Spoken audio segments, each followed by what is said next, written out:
welcome to the Camnet Breakfast. I'm Patrick Soko and I'll be joined by my colleague Shalon Kalimbula later on the program. As usual, we have a number of activities lined up on the breakfast show, but before we get to do that, we'll go straight into morning boost so that we can do a little bit of exercise.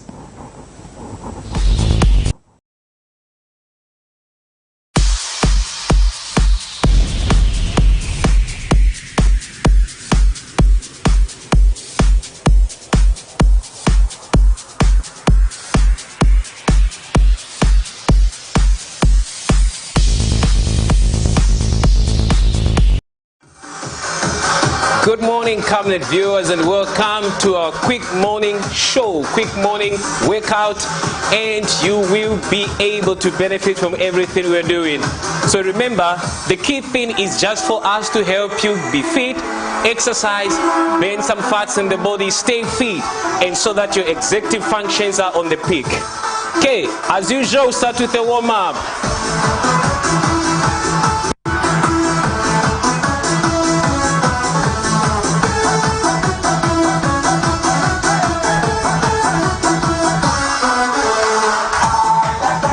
Let's go. Just a warm up. A warm up.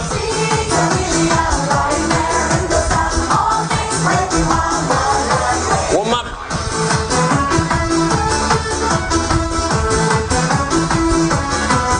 And marching. Hip, hip, hip, hip. Invite everybody in the house. Let's do it together. Everyone is invited. We're going to throw some punches today. Let's go.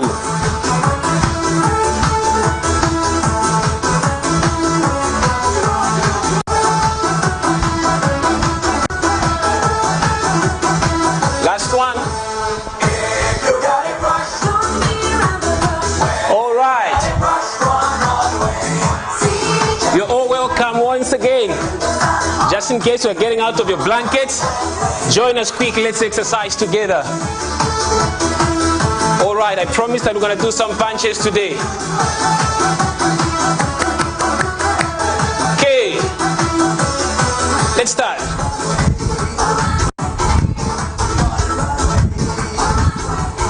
Two each now.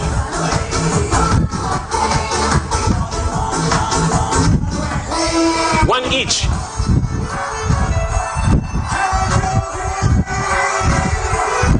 Each.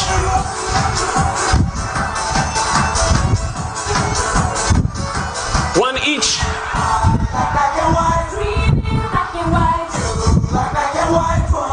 Two each.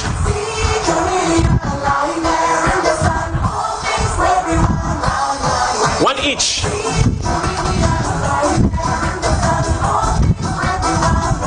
Low punch now.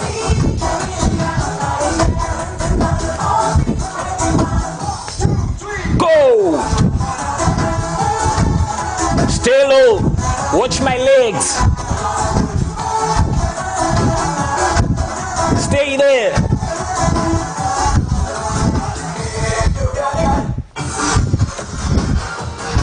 And up.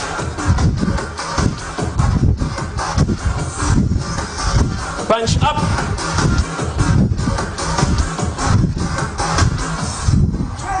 We're going to mix them now. High punch and low punches. Ready?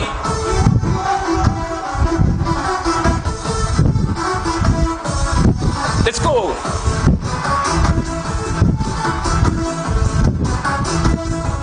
Low punch.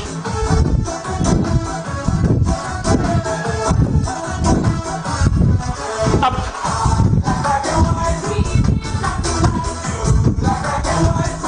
Low punch.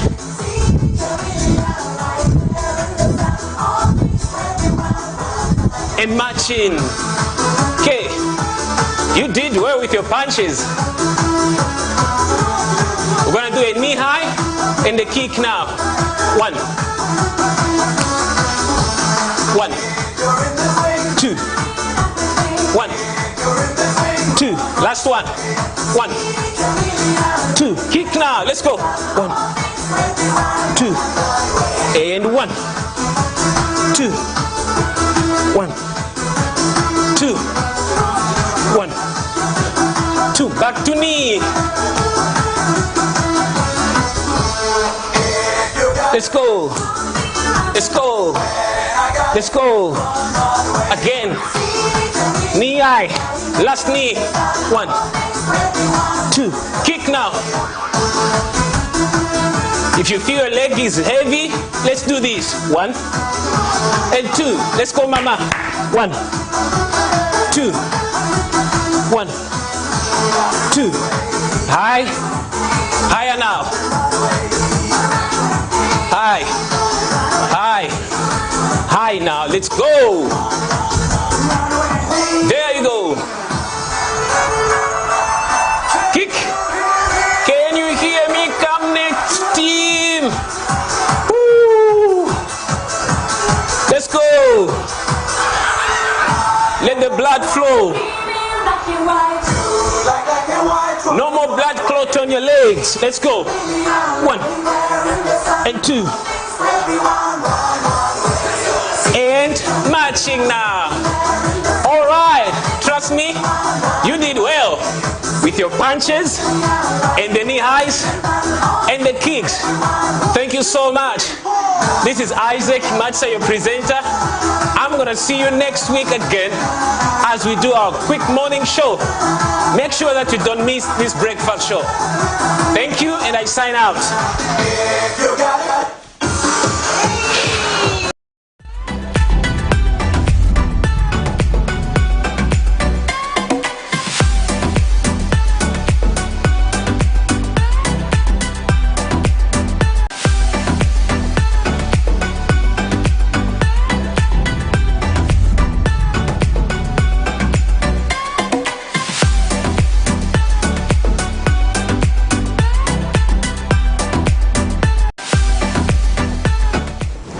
Welcome back. Well, we have been joined by Jessica Wali, a climate change ambassador, or activist rather. She's also a journalist, and my co-host Sharon Kalimbola is here. Welcome.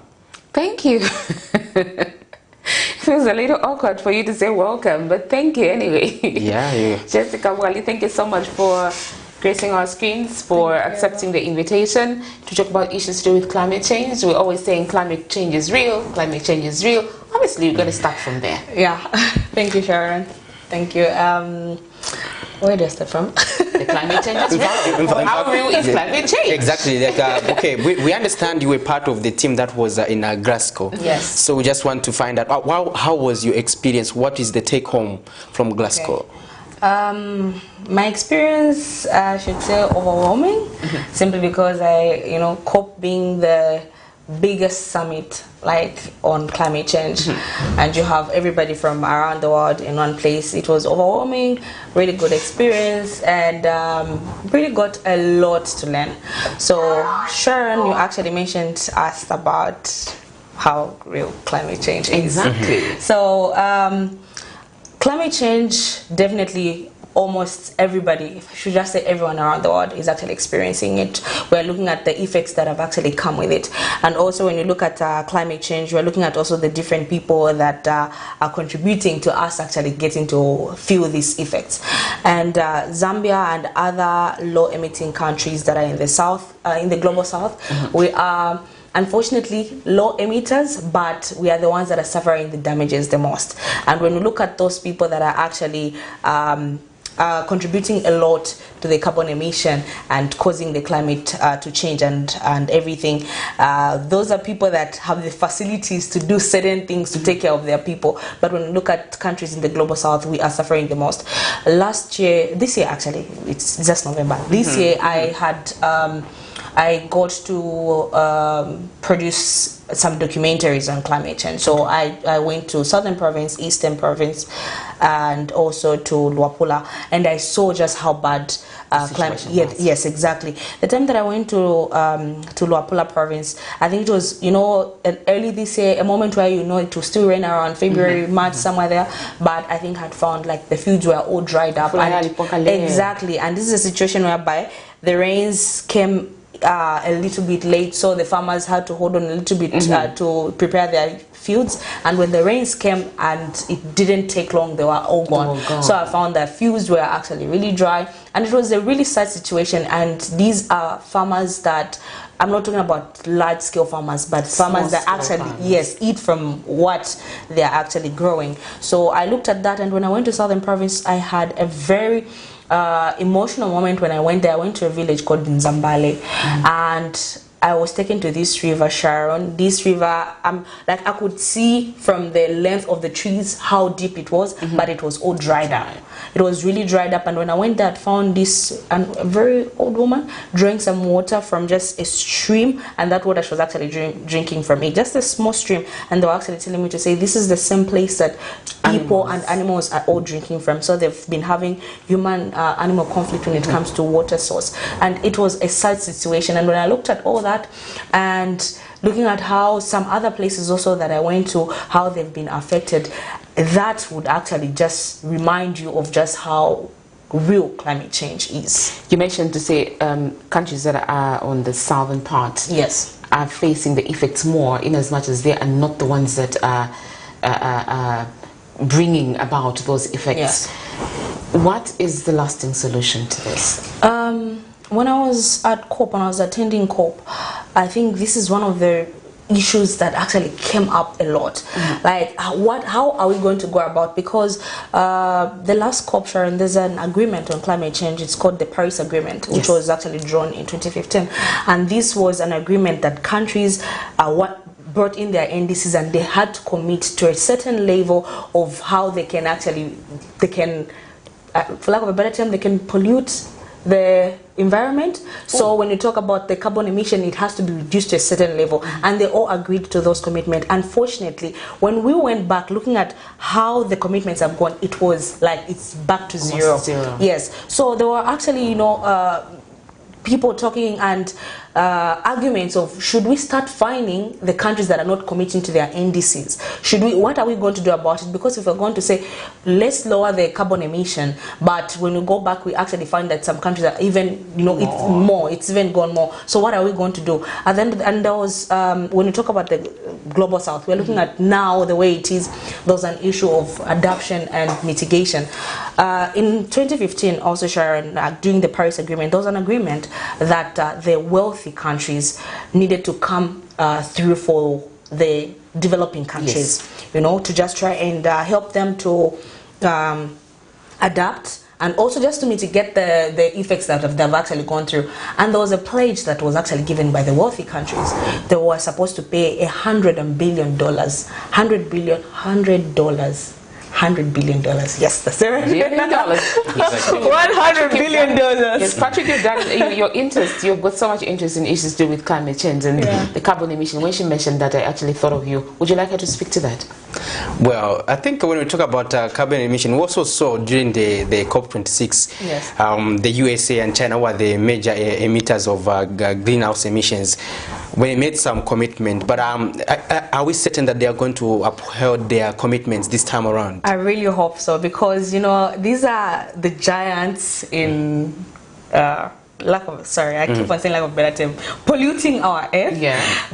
And if we look at these two people, we're looking at the US-China collision, and we're looking, if this works out, how other people will actually benefit, how other countries will benefit. So I hope this is something that they'll see through to it, both of these countries, because these are countries that obviously, if they reduced on their carbon emission, I'm sure a lot of people, especially, I keep on saying, the people in the global south, will actually be of benefit. If I can give you a quick example, Patrick. When you look at the Pacific, they only contribute about 0.03% of carbon emission, but look at how they are affected today.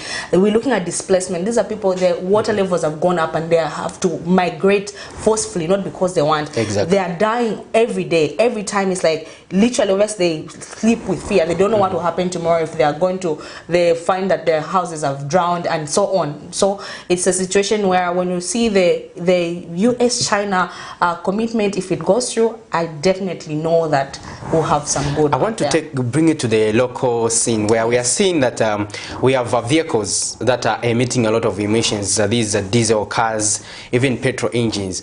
We are seeing that since we're getting second-hand vehicles now, yes. and the Zambian government through ZRA has been correcting what we call the carbon tax. Now, the same carbon tax, you as climate ambassadors, have you seen how government is utilizing it, or what is your concern surrounding that? Because that tax has to be put into the economy so that it can work towards mitigating climate change issues. That's a very good question, Patrick, and I'll answer it very smartly.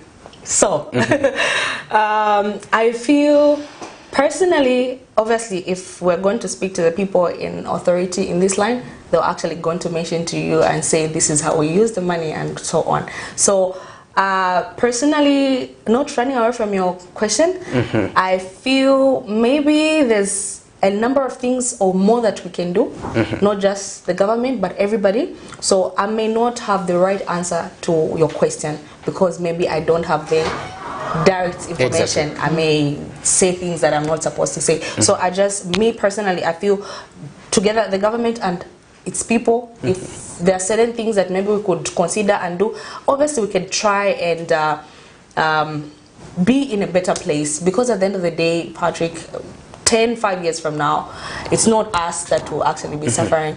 It'll be Sharon's kids, my kids, your kids. And Jessica, that's now, there's also an argument under the climate change discourse that it is not being discussed as, for example, people discuss COVID-19 in homes.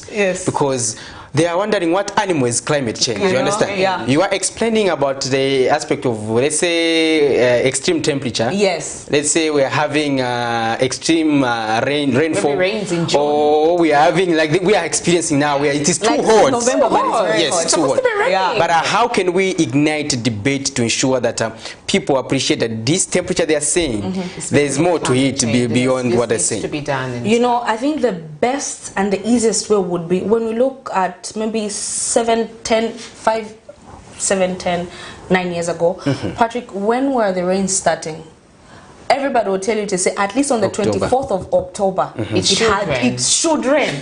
But now we've had situations where you are getting into December, there's literally no rains. My dad, growing up, my dad was a farmer, and by the time December is finishing, we would know that at least the fields are all up. Everything is up. But now I think the easiest would be, especially because I know all of us, we can relate to farming. At least every individual in Zambia can relate to farming, because it's like we are all, I keep on saying we are all farmers in different levels, because there's always at least a backyard, things like that. So if we're going to look at maybe how the changing of rain patterns have been, then you could actually realize, I think something is wrong somewhere. Or even just how extreme the weathers are actually becoming. Just 2019, we had an issue of load management. You know, when we were talking about the water levels in the Kariba Dam are down, and obviously that was probably me. I think that was the first time I was experiencing such load shedding in Zambia, like to that extent. And obviously you'd look at what's happening. I'm sure we would have a lot of issues and this and that. But what could be on the table is we didn't have the rains, and because of that, our source of electricity is hydro. It's all affected. So they're just simple things, Patrick, that somebody can look at, not to look at the broader perspective, you look at the scientific part and whatnot, but just simple things that somebody will actually notice to say, I think something's actually changing. And the moment that we learn that, the earlier we learn that, the better, because we don't want to get to a point whereby one day we just realize to say, what's going on? Start pointing fingers. Things like that. Exactly. Okay, so you know, one thing that has really touched me within this conversation that we're having is that we are not the major culprits to enhancing climate change, but we are the most affected. Are the efforts that we're putting in going down the drain? Should we continue on this path? Because I know the Ministry of National Planning then had signed a lot of agreements, a lot of contracts with the World Bank, and there were funding issues to do with climate change. Now it's under the Ministry of Green Economy, specifically to fight the issues to do with climate change. Are these efforts that we're putting in as a country going down the drain, or should we take the resources that are meant for this to other departments that we feel? No. education. I know, that's Because really, if at all, we are not even the ones that are, the culprits. I think Jessica will have an issue with you with that. Yes, I know, and that's why I want to provoke her so she can explain to us. Because literally, I just shouted the loudest. No, because literally for me, we are wasting resources. Why should we fight what we can't win? Okay, so this is the answer I'm going to give you, Sharon. Trust me, if today we say let's divert how we are dealing, how we are helping the small funds that we're having, let's divert them. 5 years from now, we'll actually wish we actually utilized those, because we don't know what's going to happen tomorrow. I don't see any, if certain commitments are not actually taken in place or are not considered, I don't see anything going better. I'm talking about worldwide, Sharon. And even though it might seem right now like we're really not doing anything, but the little efforts, trust me, Sharon, the little efforts that are actually being put may actually serve us tomorrow. And what I'm actually seeing personally, I feel like you've mentioned, so maybe we should divert and whatnot. Yes. What I would suggest is this: instead of actually doing that, Sharon, I would rather the curricula in education is deliberate things are put right now, because I feel personally, I've always felt like, I think this is the argument I even gave at COP, like back here in home. I feel like there are certain things that we may do away in education that are not even helping anybody. History, right now, right now, but Jessica, again, Patrick, hold on. Let me just finish this. Yes, on the curriculum issue. Yes, I feel, Sharon, if we're going to divert money, let it be money be invested in education in the climate part, the climate change part. Like when we talk about, I'm more on the climate, on the gender justice, gender justice. Sharon, today we're looking at the most people that are affected by climate change is the children and the women. Okay, always. And if Unfortunately. unfortunately. All sectors. And the thing is, Sharon, if you're going to invest in education while our kids are young, you actually invest and let them not to say, oh, if we go green in this way, if we do this is, if we inculcate such when they're young, it's something they can grow up with. Exactly. But we can't just be learning things that are not even relevant. So I think, Jessica, just to add on to you, are talking about the curriculum, because I remember learning about climate change in geography. Yes. So I think maybe you have to emphasize to say it has to be specified and mainstreamed across subjects. Yes. Because I remember talking about us damaging the ozone layer. You remember that subject. So, but how do we make sure that social studies is accommodating more of climate change, to say if you are a farmer and climate change is working against you, then you will not have good yields. Yes. So if we do that, probably if we're going to emphasize in our curriculum, probably we stand a better chance of having a climate smart generation. Yeah, that's true. And also maybe like for the young ones, I feel like, especially not just, it's not, I keep on saying the young ones because I believe they might be the most affected tomorrow. Okay, so for the young ones, for example, in school, Patrick and Sharon, if we have a situation where we are actually, there's the 3R principle in climate change. We're talking about reducing, we're talking about reusing and recycling. If our young people Nice. I know that reduce, recycle. Imagine if a young child growing up in school learns these three things. I'm looking at a situation whereby a child will go in the street, find a plastic bottle, he'll be able to pick it up and make sure that they have it recycled, because he understands to say plastic would damage the environment and for the longest. So it's not a situation whereby these are not things that we have to use big scientific words that people don't understand. They're just simple things that if they're taken in consideration now, it can actually help our generation to come. We don't have, let's not be in a position whereby at some point we start now crying for aid to say we need this, we need that, when we can actually avoid certain things and try and help us. Yes. The whole country becomes a desert. Exactly. And I think, Jessica, we understand that most young people usually haven't been interested in issues to climate change. And I'm impressed that you have taken that route. But how can we ensure that we have more Jessicas in the country? Oh, that's a very good question. More Jessicas. Actually, say more Patricks, because he's done quite a number of stories in climate change, a number, so the environment, or more Patricks. So there should be more Patricks and more Jessicas. Okay, let's see how can we do that. How can we do that? I feel, I think it's up to you, Patrick, and me, those us that have had the chance to maybe have access to certain information on climate change and also bring it down, disseminate it, because definitely there won't be somebody who will be motivated to try and do the right thing if they don't have the right information. So it all starts from the right information. So if the platforms that we're given, okay, the small platforms, the big platforms that we're given, I think it's our responsibility to actually talk to these people and give the accurate information and maybe motivate somebody to actually be able to do the right thing, because Patrick, somebody won't just wake up today, somebody that has no idea to start with. Maybe somebody just talking about, it's just normal, the sun will come out at 05, it's normal, the sun will go, it's normal, things like that, you know. But if somebody understands to say, actually the world has been changing and it's because of this and this, I think that way it's important. So it all still goes back to school. Exactly. All goes back to school. So yeah. Very, very, very interesting conversation that we've had here with Jessica. I just wish I could continue. It's an interesting conversation. Exactly. I've got my own views with regards to this. Quite right. I am also because you are also an SDG ambassador and on the issue of climate change. Exactly. But then I just feel we are not doing as much as a country, because most of the times when we talk about climate change, we always see people planting trees. Is that what we are supposed to be doing when we talk about? Is it the only thing that we can do? You know, because literally when you see these government officials, it's tree planting, tree planting, tree planting. Oh yes, there is deforestation going on across the country due to people wanting to find other alternatives of fuel. You know, and not just that, taking care of their families and so on. Exactly. Like that, But then, is it the only thing I think briefly as we are ending this conversation, because Sharon, I'll go back to our 3R principle. But how? So are we we need, obviously. But what are opportunities that come with the 3Rs, especially as far as job creation is concerned, and while mitigating? When we talk about people get interested when they hear money. When you talk about recycling, let me a quick example. In Germany, when you buy a bottle of water or whatever, when you buy a bottle, there's a certain percentage that they keep for you.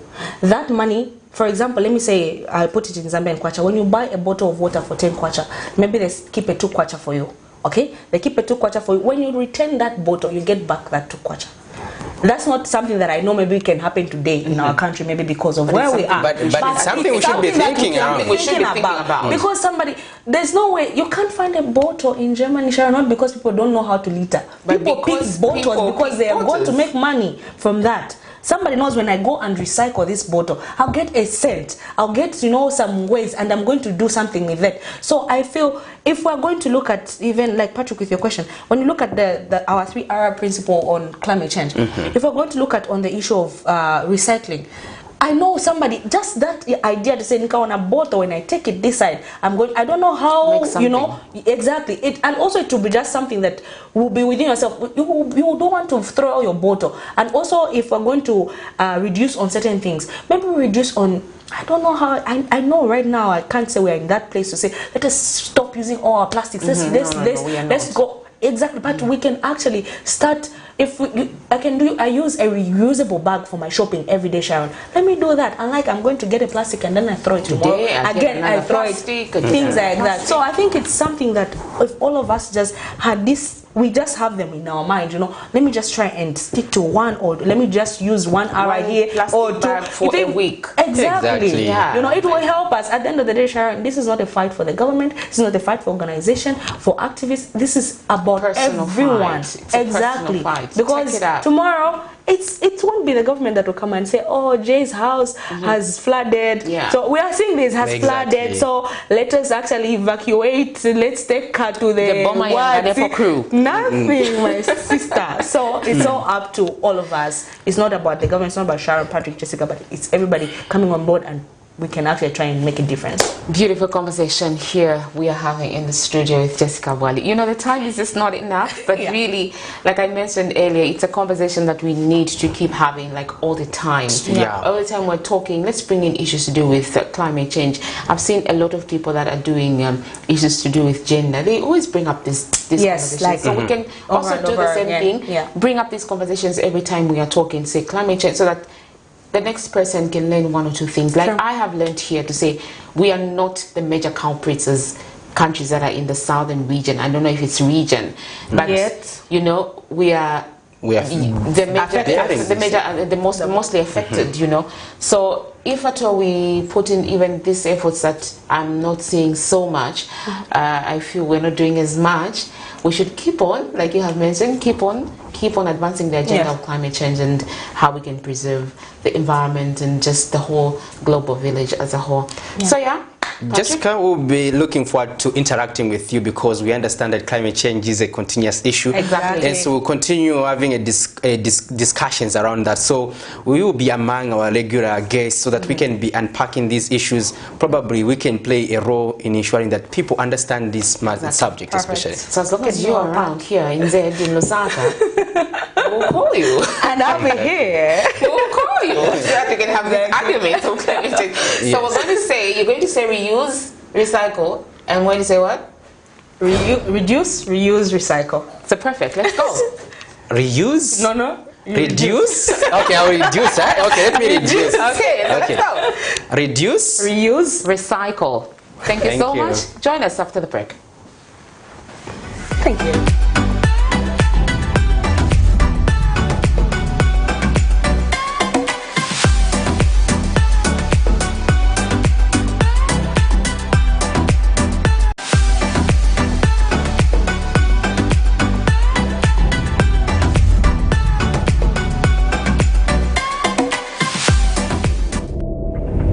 Camnet TV is here to entertain, educate and inform you.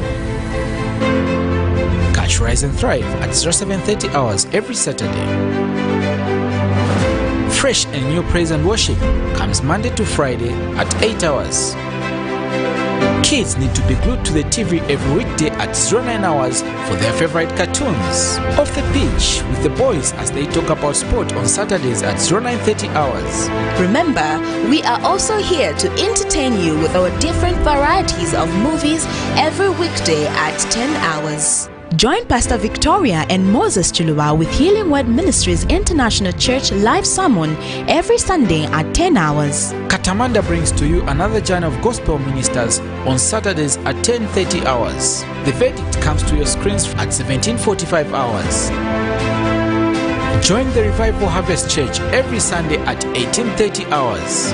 Every Monday to Saturday, join us on the news desk at 12 hours as we bring to you the midday news, and at 19:30 hours Central African time every day for the main bulletin. The ministry with Pastor Moses Chuluwa comes every Friday at 20:45 hours. On Mondays, it's your favorite national matters at 20:45 hours. Wednesday and Thursday, Pastor Victoria and Moses Chuluwa are on Partnership of Greatness with different spiritual teachings at 20:45 hours. And Frank on Camnet comes to your screen every Tuesday at 20:45 hours. Camnet TV, not just another channel. Africa is rising to a new dawn of integrity and accountability. Are you tired of being swindled or buying fake or illegal properties? Would you like to sell or buy genuine property? Would you like to list your property on both local and international market? Don't waste your time. Call the professionals, the SGK Properties, on +260 762 166 018. SGK Properties. Your business assurance is our priority.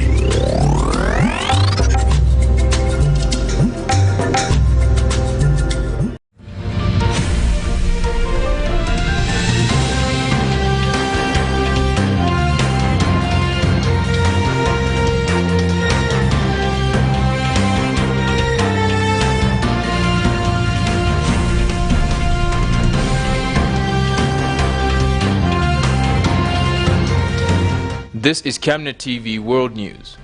For a prompt response, call +2609 53 995 099 or +260962 444 726 or +2609 711 77467.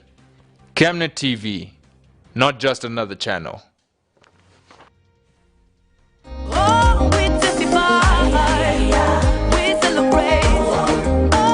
Hello, I'm Deborah Lukalu, all the way from South Africa. You are watching Camnet channel, not just another channel. God bless you. Stay tuned. We celebrate. For all you've done, Lord, we give you all the praise. Oh, we testify. We celebrate. Oh, Lord, we give you all the praise.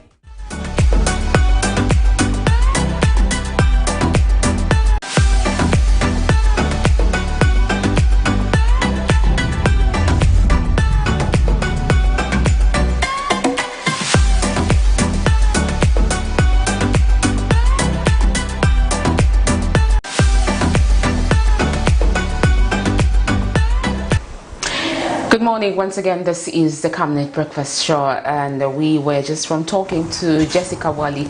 Great conversation after the break, and just now we are joined by the Patriotic Front member of the National Mobilization Committee, Mr. Bizwa Mutale, via Zoom. He's not in the country, so whenever we want to talk to him, we go using these online platforms that COVID-19 has taught us. Exactly. Yeah, and we are having Mr. Mutale because obviously a lot of things have happened, especially that he's a presidential hopeful, and we've heard that the PF will be holding its convention in June next year, so we just also want to pick his thoughts on that and other issues surrounding the party. Mr. Mutale, good morning and welcome to this interview. Good morning and good morning to you. Thank you so much for joining us. Patrick? Mr. Mutale, how are you coping that side? Very well, very well. Okay, good to hear. We'll get straight into our topic of discussion. We have a number of issues that we want you to help us respond to, especially that you are among presidential hopefuls for the Patriotic Front. We want to find out, first of all, how do you take the message that the party will be having its convention in June next year? Is it too far, or you are okay with the timing? No, it's okay.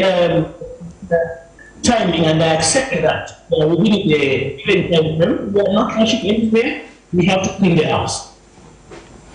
Mr. Mutale, you are a presidential hopeful. Obviously, I think we should even, in one way or the other, start transitioning to calling you that, because you want to lead the Patriotic Front. Now, this is a party that has been labeled black, for lack of a better term. Exactly. It's been marred with names such as corruption, Kadarism, regionalism in the party. How do you wish to intend on restoring order and the faith that people had in the party?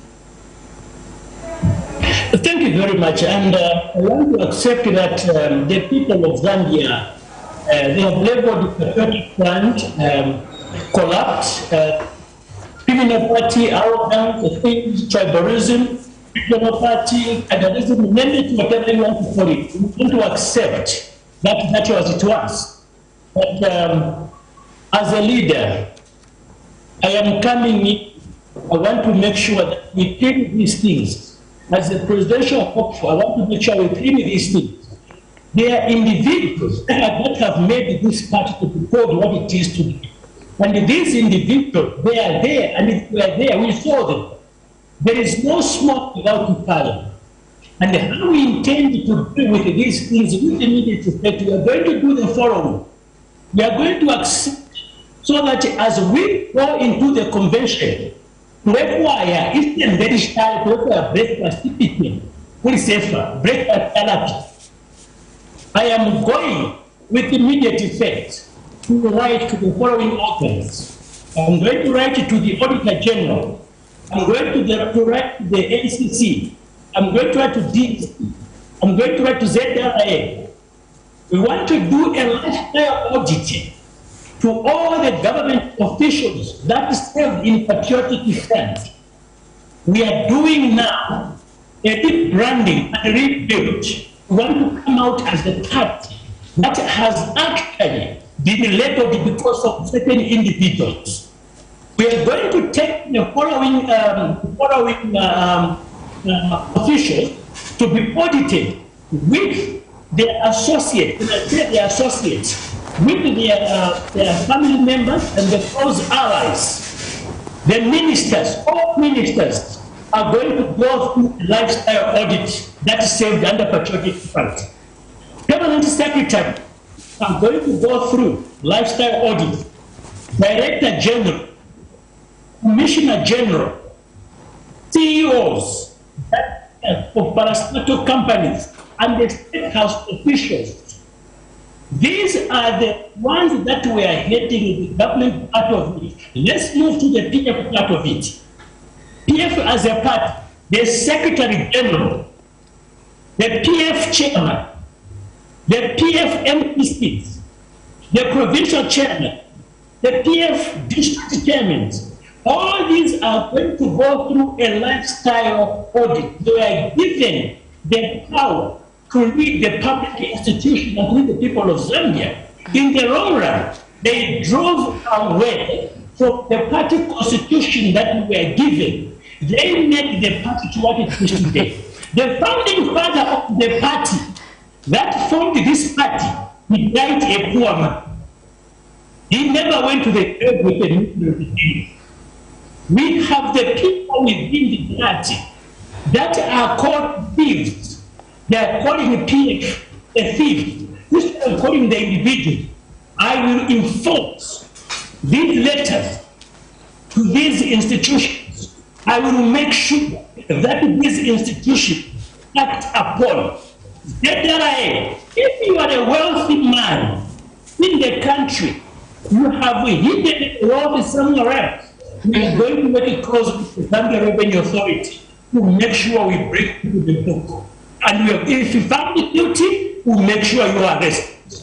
What I'm trying to do, I want to make sure that I'm going to lead a political party that is going to gain people's confidence. I say we are going to rebrand and rebuild, not recycling. Mr. Mtale, this is an ambitious plan that you've mentioned, but then you're nowhere near this country. How do you intend to just see to it that people on the ground really have accepted you? I know you've been a member of the mobilization committee. You've been working with people from the grassroots across the country, but then you've been away, you know, immediately after the election. Exactly. Are you going to manage to mobilize people from South Africa, Mr. Mutale? What do you mean mobilizing people? In what capacity? How are you going to mobilize support ahead of the general conference? Don't worry about that. I'm working. I am working. We are now going to the convention. We are going to the convention. Whether at a stage where we are now, I want to take one word. I want to accept what you have called the PF and what the people of Zambia are calling the PF. That the PF will not bounce back because the PF has done the following to the people of Zambia. I want to accept, yes, we are getting. But how do we see that we are going to make it as a patriotic front in 2026? How do we see that the people of Zambia are given an opportunity to choose the right people to lead them? Come the convention. To convention, this time they recover more. And this same day, that is going to be at the convention. They can do anything they want to do. But we want to do the right thing. As the PM. Mr. Mtale, with the move you want to undertake, are you also, it seems you believe that there are some people who are allegedly corrupt or people who abused office. Is what also that your belief, and it is part of the reason that you want to make sure that there is an audit of the people who served under the Patriotic Front? I was there. It's not an assumption. I was there. I saw what was happening. It pained me too. It brings tears in my face as well. Why couldn't you do it? It brings tears. We cannot all sit. Everybody saw. We cannot all sit and be feeling sorry for ourselves. We need to take a stance.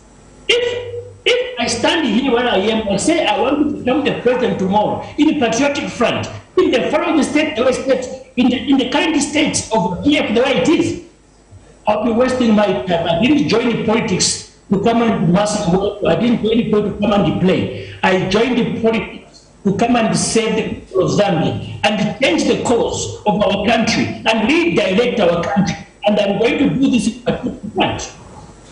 Mr. Mtale, like many other politicians who join politics, their words usually are that they're here to serve the people of this country. Now, with the scramble for leadership in the Patriotic Front, we've seen quite a number of people expressing interest to lead the party going forward, especially beyond 2022 June after the convention. What gives you hope to say you will take over the leadership, you will manage to rebrand the party that has been marred with so much bad things? The party Patriotic Front, I'm going to take you a little bit 1 minute back. This manifesto, when it was launched, it has been delivered and it motivates me a lot.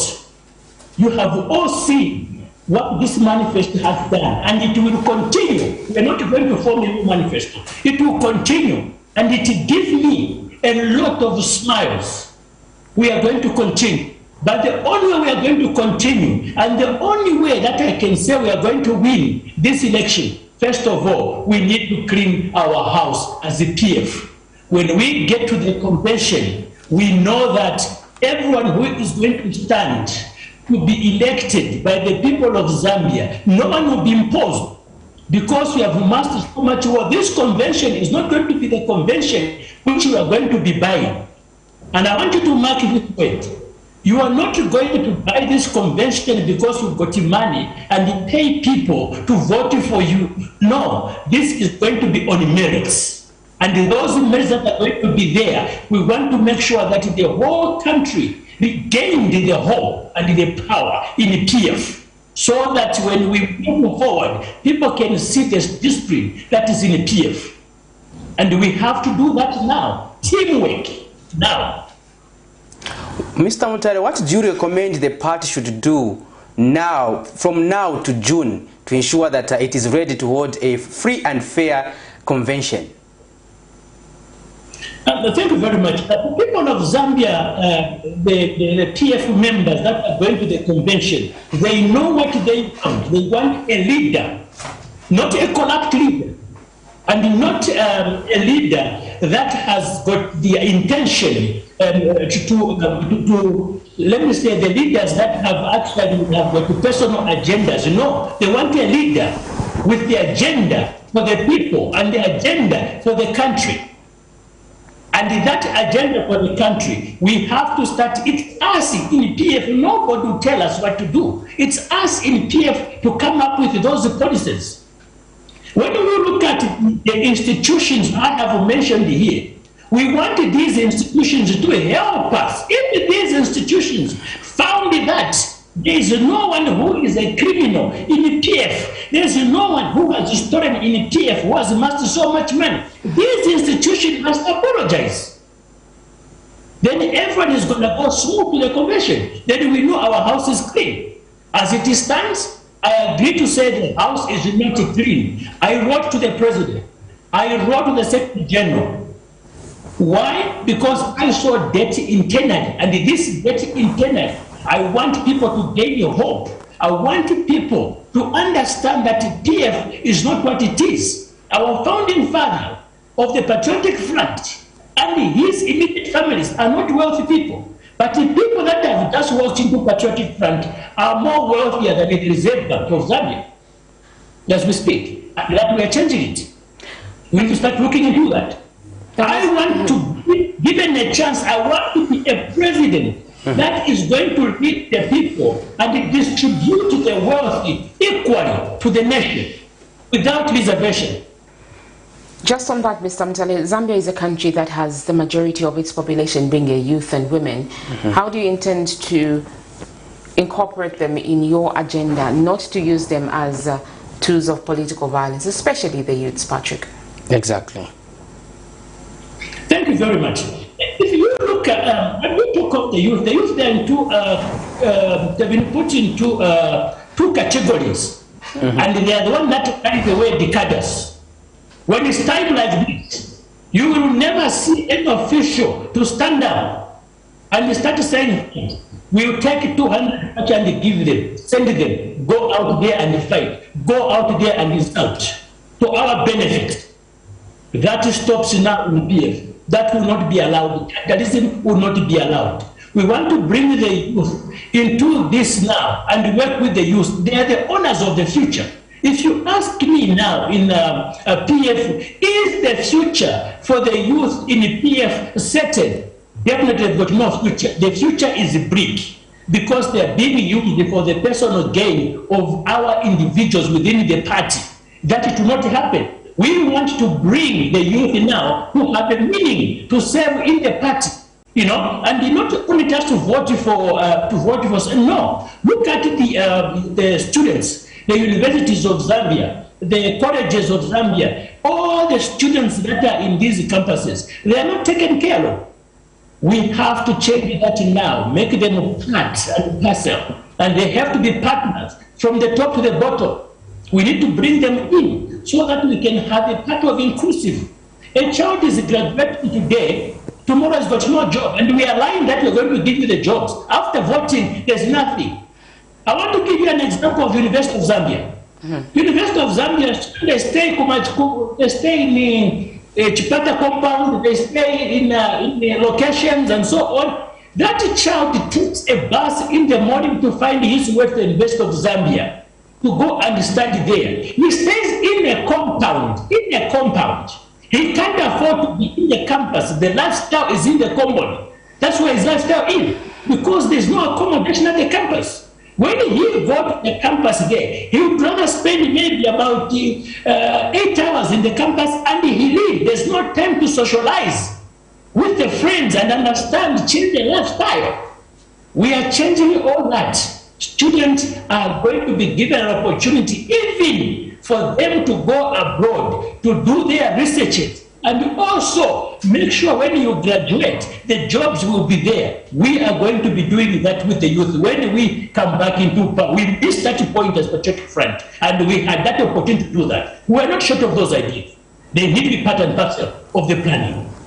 Without a doubt, the Patriotic Front is the largest political party currently in Zambia, Patrick, and they are on a rebranding process. We've spoken about this with a couple of Patriotic Front members, but then is there hope that these people will bounce back? Maybe you can ask them to speak to that. Yeah, however, there is a strong opposition that the PF bouncing back. The chances are almost zero. But I'm the confidence. From? Where does Mr. Mutari get the strength? Where do you draw the strength? Maybe he can help us with that, Sharon. Thank you very much. I speak here with the confidence, and I am proud of Patriotic Front because it was found on higher moral ground, this party, messed up by the few individuals. All the people of Zambia, they believe in Patriotic Front. Intellectual believe in Patriotic Front. These people that have been driven out of Patriotic Front, I have engaged a lot of intellectuals to find out whether there's something that we can do within our party. And these people that have spoken themselves, in a state the way PF is, I cannot rejoin Patriotic Front. In a way it is, I cannot join Patriotic Front. Why? Because of this corruption, arrogance, and so on. We understand who are doing that. We understand. And that's why we are saying now, we are going to get rid of these now. As a party member, we are getting rid of this. We are going to go to party as a great team. We are going to go to convention as a great team, already prepared, removing all these shenanigans. When you want to be a leader, don't expect to go and find an oiled vehicle. We are taking a vehicle that has been messed up. We are removing all the parts that are broken in our party. We are removing it, and we are bringing in new parts. And the state of the party is not difficult to repair. We are repairing it now. That's why we are saying rebranding and rebuild. Mr. Mtale, one other thing that has come out prominent with regards to the Patriotic Front, what you're well known for, especially during this the previous election that the country had, was the issue of tribal remarks. You know, and we're seeing some of the members of the PF continuing that trajectory. We're still seeing some members of the Patriotic Front, senior members. Yes. Not just members, but senior members perpetuating this tribal agenda. What is your comment on that? And are you going to continue with those people that are perpetuating tribalism in the country? Or maybe do you endorse that yourself, Mr. Mutare? I condemn tribalism, or coach, and I will not entertain tribalism. Our country, it is where we are today. I want to say this. At one stage, I was accused of tribalism, which I did not even say that, but what I said in that statement is different. If cannot be put to that now. We have passed that stage. There are people who think that tribalism is what gets this party. No.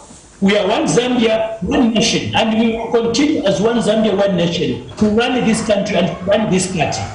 We are one nation, and I will make sure that we unite this country, and it will be my agenda, and it will be the agenda number one, to bring the people together, not to divide them, to bring the people together. When we think of the olden days, the chiefs, I had an opportunity to go around the country, and I have met a lot of chiefs around the country. And every chief I have spoken to, I have interviewed them and asked them a question about interacting with other chiefs. They all said, before we used to meet, we will move from one province to another province, we come together, even the House of Chiefs, we are interacting with each other, meeting together. But now, we don't know what has gone wrong. And that is going to change. It's going to be on my agenda to unite Eastern Province, Northern Province, Southern Province, Northwestern Province, Western Province, all the provinces will come together as one Zambia, one nation, so that we can come back to where we have driven away. That is very important. It's not only that senior members of a patriotic branch, they are saying that. What they are saying is, as long as me am a member, I'm the rightful heir to take over the position as a leader into patriotic front. That is over, and that cannot be tolerated and accepted. It's a time wasting. Then Sharon, that brings me to another issue, I think, which Mr. Mutare should respond to. Over the weekend, on Sunday to be specific, we saw the Patriotic Front leadership crying foul that they are being persecuted owing to the fact that Mr. Davis Chama, the former defense minister under the Patriotic Front government, was arrested. But is that justifiable? And then we also that he wants to write to the Auditor General, to other relevant authorities, to take an audit of all the people that served in the Patriotic Front. Wouldn't this be him going against what the party is saying? To say the police are persecuting us, this political party that's in power now is persecuting us. But again, that was the same sentiment, Sharon, when we hosted Mr. Komaki. Yes. We don't want to hear saying. If you look at the Auditor General, ACCA, ZRA, these are state institutions, public institutions. When one is Honorable Davis Chama has done XYZ, what he has done, let him be proven what? Let him be proven guilty. Okay, if he has done something wrong, let's follow the normal procedure, not to call it a witch hunt. Now, that's why we are bringing these institutions. We are not going to wait for these institutions to do what they want to do. No. We are telling these institutions, can you come forth? We want to do the following. Certain things we know happen, certain things did not even happen. Certain things we just hear saying, we don't even know where it happened and whatever. We are surprised to certain things.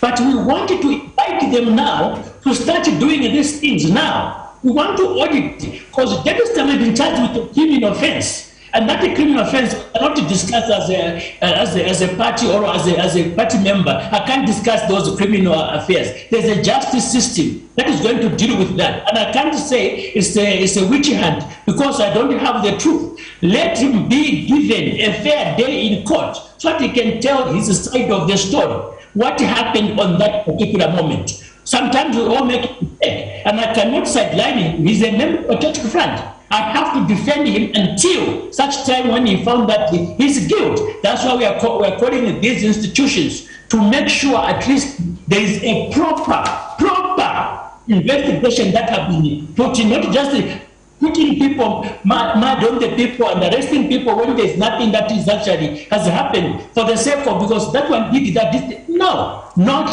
vengeful, but let the justice take its course. Mr. Mtale, the MCC is one group, for lack of a better term, that you've always castigated prior to the elections and after especially. What gives you hope that this MCC will help you get that top job that you so wish for after June 2022? You see, members of the Central Committee, they were appointed to execute the party highest plan on behalf of party members, but they have driven away, and we have called for them to step down. In a simple term that I'm saying that they were wrong, because the decision that they will make here now, that they make now and after, is a wrong decision. We are in tears because we know how they have conducted their business. We need to reverse that now. They need to be recalled and they need to be dissolved, so that when we go to the convention, they're not helping us. This time, Central Committee, I don't want to say that they will help you or they'll help you to become the president. No. I am saying the Central Committee must step down now, so that the people of Zambia are going to choose their PF leader in Patriotic Front. Central Committee is not a trusted organ to start with. If I want to start putting the way it is now, Central Committee, I am speaking to those who are voiceless. I am speaking to all PF members to understand Central Committee has failed to make a decision that benefits the party. Only the decision that benefits them. That they have managed very well. And if you look into Central Committee, the way it is there, it's my friend of my friend. He's the Central Committee. In the morning you join, come, you can cover up this, you be my friend, not this one, be my friend. We are changing that. I've been talking to so many, I'm consulting as well. I've spoken to so many clergy. How our party has taken it where it is today. We are changing that Central Committee, all of it is dead, and all of it, the Central Committee, you need to go through audit as well. Lifestyle audit, a strong one, all of it. We are going to make sure at least when we go to choose the member of Central Committee at the convention, we are all clean. When you stand before a people of Zambia, you are clean. You can't wake up today, you are living in the market. Tomorrow, you are going to have a double-story house with basement and so on. Where did you amass that kind of money wealth to achieve all that in our eyes? That's not acceptable. And that's why people say, here will not make, and I want to accept. It's very painful. But we need to collect this now, that we should do this right. And if we found guilty, let the law take its course, because we have been stealing from the public fund, we have been stealing from the government institutions at the expense of the people of Zambia. And we've been very arrogant. The police, the DEC, the ZRA, we have run it like our own Kantembla. We control them like the only Kantembla in the PF. But now they have powers. Now we are giving the power to do it once more. If they fail to do this, we are going after this institution. Why are you planning to? Are you part of this garden now? We want to clean the house, and this house is going to be cleaned. I want to see the people of Patriotic Front to celebrate and say our party remains on top again, and we can only do that. But the more we are keeping Isembe, we want to eat breakfast. Only breakfast. Isembe for memo. Mr. Mtale, I've got two questions as we wind up the interview. You have spoken of lifestyle audit. Are you willing to be audited as well, looking at the fact that you want to lead the party into greatness, for lack of a better term? And secondly, why didn't you speak out of these ills that you knew about while the PF was in power? Were you just following blindly, or were you just one of those people that were so much of a backbencher waiting for your turn to lead the party and then you speak out? Thank you very much. I am very much available to be audited. Very much. And I will avail and I'm offering myself to be number one to be audited without wasting time. I'm putting myself in front. In the patriotic front, we know what happened. I was there. I spoke about all these things. I brought them before the authority that was before me. It was a protocol. I was not in front. I was talking through the leaders that were before me. I was informing them, talking to them. I've gone wrong. Ministers, relevant ministers have talked to them. But officials have spoken to them. The president have spoken to them about these things. What was going into the party? Sometimes I felt maybe it's an illusion, but it wasn't happening. I brought them out. Why haven't I out? I had lead. There was a central committee, but when I looked through, we need to bring that binoculars back into PF, not anywhere else, into PF. We need a back on Camnet. And we found out what happened in the Patriotic Front. It wasn't happening. And I never kept quiet. I haven't spoken about it. I want us to lead a party that is clean, a party that is delivering not for the personal gain at the expense of the people. The party that is going to be a party for all. As it stands, it was a party for the elite and the immediate family members. And we are saying, ZRA, DSC, HCC, Auditor General, we are going to go after all the officials I have named here. We are giving this chance to the people of Zambia. It's not the PF, it was Honorable so and so. Can you name him? Not the people of Zambia. Not the Patriotic Front. Can you name Honorable so and so as the one who squandered? He was trusted to run the office. It was Mr. So-and-so, he was given a job as a CEO. It's Mr. So-and-so, he was the federal secretary, he was given a chance to lead the people of Zambia. But in short, he has gone to mass the wealthy for himself and his family members, hiding all their atrocities into their immediate friends and the family members. We know all those things, and that's what makes us stand here. When you say Patriotic Front is marked with the following collapse, Ruta and so on, I am a patriotic member. When I'm sitting in the corner, I'm watching and I'm saying, what did we do to deserve this? The answer is, let us allow this institution. We are not asking individuals. We are not hiring private investigators. We are asking public institutions. If they can do this, they need to apologize to the Patriotic Front, then that there was nothing. And we will say now, why are you putting us in that manner?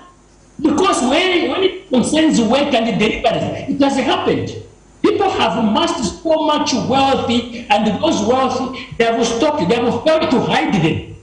And their houses are busted with the storage of resources. The money is spilling everywhere, more than the reserve bank. Go to the bank today. In the bank, there is no money.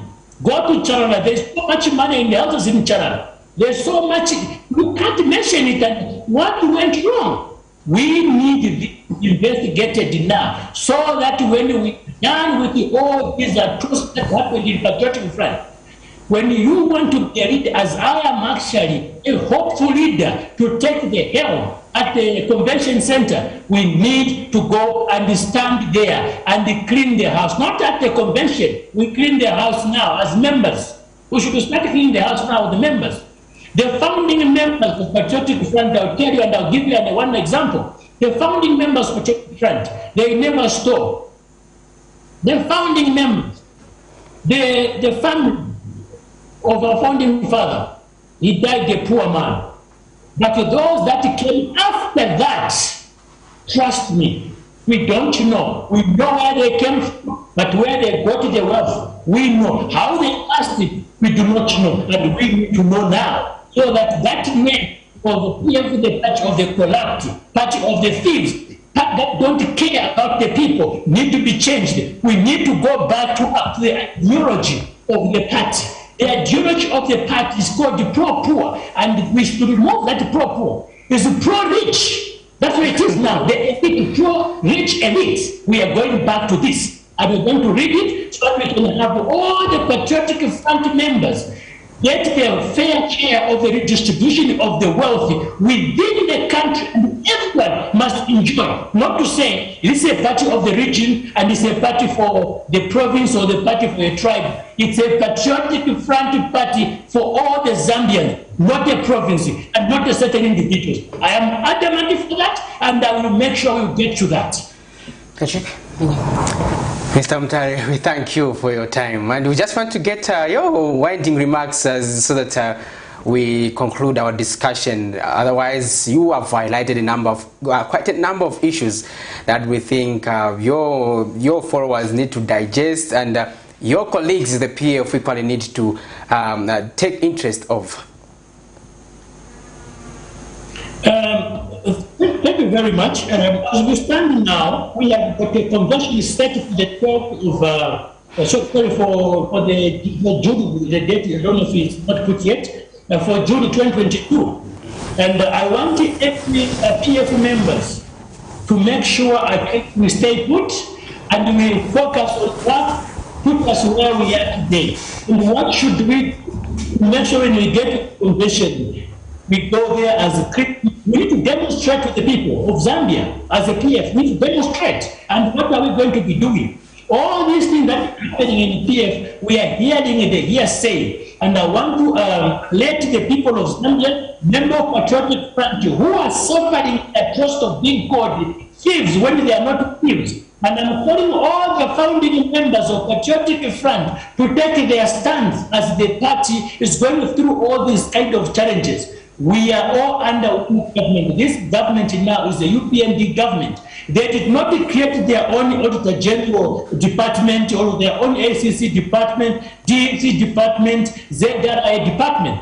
ZRA is a public institution like any other this. I am writing to them so that they can start interrogating and investigate. And also on top of that, I'm asking the Auditor General to engage Price Waterhouse, Grant Thornton, Deloitte and Touch, all these other institutions, so we can have a proper and fair mechanism. You know, these are private institutions. Bring them in. Because what we're talking here, we are talking resources that are in billions worth than the Reserve Bank of Zambia. The Reserve Bank of Zambia, the coffers is empty because we have kept the resources away, and we are now given the name of rooters and so on. We want the individuals that are rooters to be named and called out, and we are available to assist in that line so that we can have a clean party. We are not going to be inheriting the new leadership into the party, going with this kind of mud that we are going through. We need a clean home. And this party, when we clean it, we are cleaned for the 2022 Convention Center. And for 2026, we are going to be the party of the choice. A party that has the vision and the heart of the people. Mr. Mutare, would like to thank you for your time. Your passion for this party is overwhelming and interesting, to say the least. So, Mr. Mutale, thank you so much for joining us for this interview. We will obviously engage you at a later time again to just have a conversation with regards to how much progress you will have made in evolving the grassroots back here in Zambia and in preparation for the June 2022 convention and taking over the wheels of the Patriotic Front, which is the largest opposition political party at the moment. Thank you so much, Mr. Mutale. Thank you very much, and thank you to all the viewers. All right. Thank you very much. Thank you. Well, Patrick, that was a great conversation with Mr. Mutale, who is the presidential hopeful, and earlier we had Jessica Wali. I think I'm just glued to that conversation. Yes, still. yes, yeah. I think we I'm still eating. I feel climate the time change was not issues. enough. Yes, I feel the time was not enough. Yeah, but then we will obviously have also at one time or another to just continue the conversation on climate change. Exactly. And our viewers would like to thank you for finding time to follow the proceedings of the Camnet breakfast. Until next time, when we come with another interesting episode of the breakfast show. He almost said the verdict because he was presenting the verdict program. So maybe I also wanted to say the verdict will be coming back. Maybe yes. Yes. However, thank you so much for choosing Camnet TV Breakfast. Remember to keep it locked here all day and watch various programs that we bring to your screens. Camnet TV is not just another channel. Good morning.